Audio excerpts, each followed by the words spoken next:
നമ്മുടെയൊക്കെ ജീവിതത്തിന്റെ ഒരു കാലഘട്ടത്തിൽ നമ്മുടെ ഒരു റിട്ടയർമെന്റ് ലൈഫ് എന്ന് പറയുന്നത് ഒരു ഗ്രാമത്തിൽ പോയി അവിടെ കുറച്ച് പെറ്റ്സ് ഒക്കെ ആയിട്ട് ഒരു ഫാമൊക്കെ തുടങ്ങി നല്ല കാമൻ പീസായിട്ട് ജീവിക്കുക എന്നുള്ളത് ഇപ്പം എന്നെ പോലെ തന്നെ ഒരുപാട് പേർക്കുള്ള ഒരു ആഗ്രഹമായിരിക്കാം. അപ്പോൾ അങ്ങനെ ആ ഒരു ലൈഫ് ഇഷ്ടപ്പെടുന്നവർക്കാണെങ്കിൽ സജസ്റ്റ് ചെയ്യാൻ പറ്റിയ നല്ലൊരു പടമാണ് ലിറ്റിൽ ഫോറസ്റ്റ് എന്ന് പറയുന്നത്. 2018 പുറത്തിറങ്ങിയ കൊറിയൻ മൂവിയായിട്ടുള്ള ലിറ്റിൽ ഫോറസ്റ്റ് എന്ന് പറയുന്ന സിനിമയുടെ വിശേഷങ്ങളുമായിട്ടാണ് ഞാനിന്ന് വന്നിരിക്കുന്നത്. അപ്പോൾ നമ്മുടെ പുതിയ വീഡിയോയിലേക്ക് എല്ലാവർക്കും സ്വാഗതം.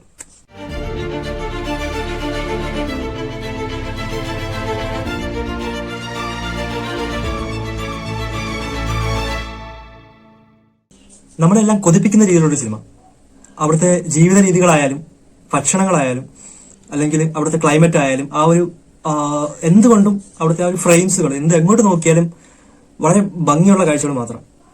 അത്രയ്ക്കും നമ്മളെ അങ്ങ് കൊതിപ്പിക്കുന്ന രീതിയിലുള്ള ഒരു സിനിമയാണ് ലിറ്റിൽ ഫോറസ്റ്റ്. ഒരു വിന്ററിലാണ് സിനിമ തുടങ്ങുന്നത്.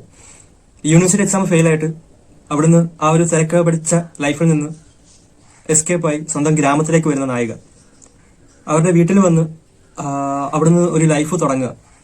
അവൾക്ക് അവളുടേതായ ഒരു വഴി എന്താണെന്ന് അവൾ കണ്ടെത്തുക.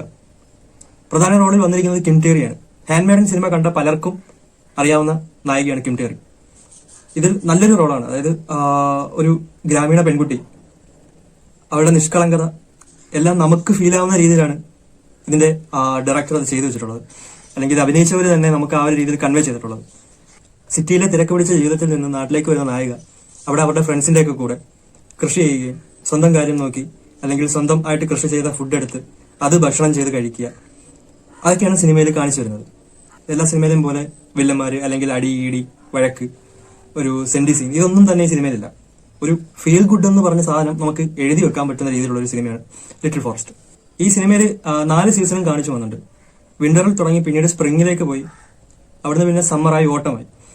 അപ്പോൾ അങ്ങനെയുള്ള 4 സീസണും കാണിച്ച് ആ 4 സീസണിലും ആ ഗ്രാമത്തിന്റെ ഭംഗി കാണിച്ച് ആ വയലിൽ കൂടെയുള്ള ഒരു സൈക്കിൾ ചവിട്ടി പോകുമ്പോൾ ആ കാണുന്ന കാഴ്ചകളും എല്ലാം അടിപൊളിയായിട്ടാണ് ഡയറക്ടർ അത് പകർത്തിയിട്ടുള്ളത്. ഇതിൽ പലതരത്തിലുള്ള ഫുഡ് ഐറ്റംസ് കാണിക്കുന്നുണ്ട്.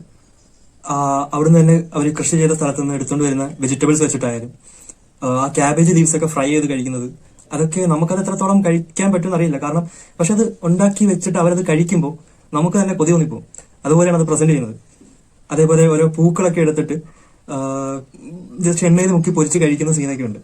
ആ ഒരു ക്രഞ്ചിനെസ് ഒക്കെ നമുക്ക് കിട്ടും. ഈ സിനിമ തന്നെ അധികം ക്യാരക്ടേഴ്സ് ഒന്നുമില്ല. ഒരു 4-5 പേര് മാത്രമേ കാണൂ. അതിലൊരു പട്ടിക്കുട്ടിയും ഉണ്ട്. ആ പട്ടിക്കുട്ടി അടക്കം എല്ലാവരും നല്ല അടിപൊളി അഭിനയമാണ്. അതുകൊണ്ട് തന്നെ അവരുടെ ആ ഒരു ജീവിതത്തിലൂടെ നമ്മൾ ആ ഒരു ഗ്രാമത്തിൽ ജീവിക്കുന്ന പോലെ നമുക്കത് ഫീൽ ചെയ്യും.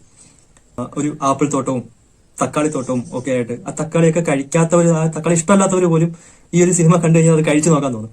അതുപോലെയാണ് അത് ചെയ്യുന്നത്. ഇതിന്റെ സിനിമാറ്റോഗ്രാഫി എന്നൊന്നും പറയാനില്ല.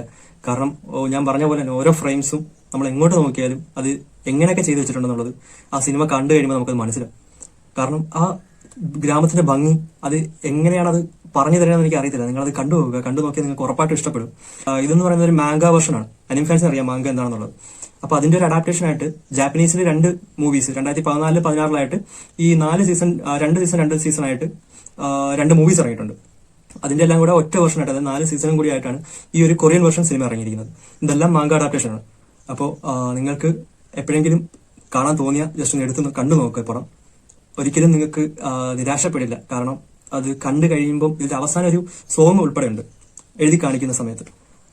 അതിന്റെ അർത്ഥം എന്താണെന്നൊന്നും നമുക്കറിയത്തില്ല. പക്ഷെ അത് കേട്ടോണ്ടിരുന്നു കഴിഞ്ഞാൽ തന്നെ നമുക്ക് ആ ഒരു പടം കണ്ട് കിട്ടിക്കഴിഞ്ഞാൽ സാറ്റിസ്ഫാക്ഷനിൽ നമ്മൾ അതും കൂടെ കേട്ടുകൊണ്ടിരിക്കുമ്പോൾ കിട്ടുന്നൊരു ഫീൽ ഉണ്ട്. ഞാൻ ഈ സിനിമ കാണുന്നത് എപ്പോഴാന്ന് വെച്ചാൽ ഒരു ദിവസം വൈകിട്ട് നല്ല മഴയുള്ള സമയത്ത് ഇരുന്ന സിനിമ ഉണ്ട്.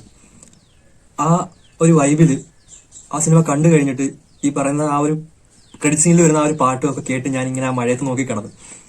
അപ്പോൾ എപ്പോഴെങ്കിലും നിങ്ങൾക്ക് ഈ സിനിമ കാണാൻ തോന്നിയാൽ ഒരു വൈകിട്ട് മഴയൊക്കെ ഉള്ള സമയത്ത് ഒരു കാപ്പിയൊക്കെ ഇട്ട് ഒരു സ്നാക്സ് ഒക്കെ ആക്കിയിട്ട് ഈ സിനിമയും കൂടി ഒന്ന് കണ്ടുവെക്കുക. ആ ഒരു ഫീല് വേറെ അല്ലേ. ഇതിന്റെ ഒരു മെയിൽ വെർഷൻ കൂടി ഒരു ജാപ്പനീസ് മൂവി ആയിട്ട് ഇറങ്ങിയിട്ടുണ്ട്, വുഡ് ജോബ് എന്ന് പറയുന്നത്. അപ്പൊ അതിന്റെ റിവ്യൂ ആയിട്ട് ഞാൻ പിന്നീട് വരാം. അപ്പോൾ നിങ്ങൾക്ക് ഈ സിനിമ കണ്ടിട്ടുള്ളവരാണെങ്കിൽ വന്ന് എന്താണെന്നുള്ളത് കമന്റ് ചെയ്യുക നിങ്ങളുടെ അഭിപ്രായം. കണ്ടിട്ടില്ലെങ്കിൽ നിങ്ങളത് കണ്ടുപോകുക. ഉറപ്പായിട്ടും കണ്ടു നോക്കിയിട്ട് ആമസോൺ പ്രൈമിൽ എന്തോ റെന്റായിട്ട് ഈ പടം ഉണ്ട്. അല്ലാത്തവർക്ക് ഇത് എവിടെ നിന്ന് ഡൗൺലോഡ് ചെയ്യണമെന്ന് അറിയാലോ. അപ്പോൾ എന്തായാലും സിനിമ കണ്ടു നോക്കുക. കണ്ടിട്ട് വന്ന് എന്താണെന്നുള്ളത് നിങ്ങളുടെ അഭിപ്രായം കമന്റ് ചെയ്യുക. അപ്പോൾ നമുക്ക് വേറൊരു സിനിമയുടെ റിവ്യൂ ആയിട്ട് അടുത്തൊരു വീഡിയോയിൽ കാണാം. അതുവരേക്കും ബൈ.